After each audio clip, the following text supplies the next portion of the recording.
There's a great word from Rabbi Nachman of Breslov, a special Torah that all of his followers learn during this time before Rosh Hashana, before New Year's. It's called Law 6. The beginning of Law 6 brings the unbelievable dynamic rule that a person has to focus on reducing his own honor, his own glory, and wanting only to increase the glory of God. This is not actually such a foreign thing, because if you look in the prayer books of the high holidays, all of the prayers only focus on God's glory being revealed in the whole world. God, just rule. We just want Him to be the king. It's a focus that we have to train ourselves and start to really put into our minds and hearts, that we only want for the glory of God. You see, there's two kinds of glory. There's God's honor, and then there's king's honor. King's honor basically is anybody else's dignity in a certain sense. And so when anybody else gets an honor position in terms of king's honor, well, they say that people usually question if he's deserving of this. Why should this guy get that? Why should that? There's always people who are going to ask questions why he should be awarded such an honor. As opposed to God's glory, no one questions. And a person can really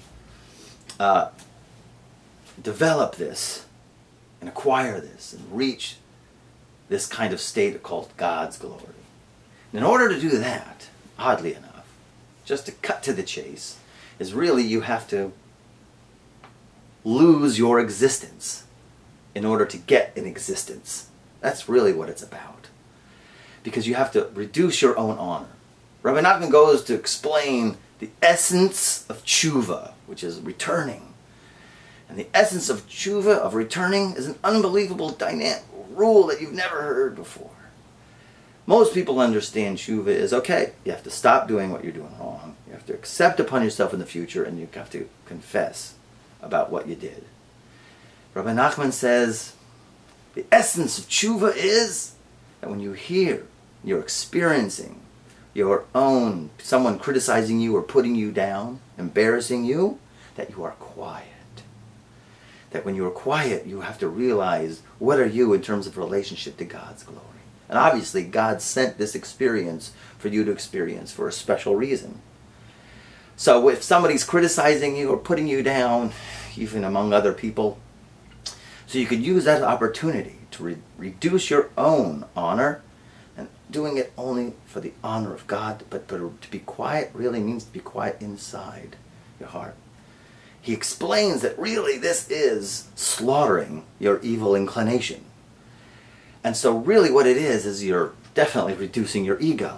See, the idea here is before tshuva, before repentance, before returning, versus after returning. Before returning, we haven't reached our dynamic potential.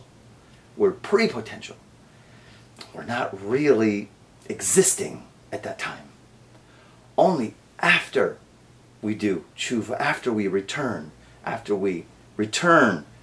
to the full awareness of our potential, then do we get an existence.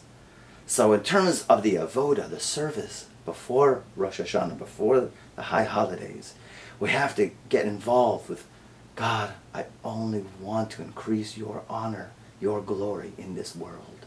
You have to say that, and you have to focus on it. You have to think.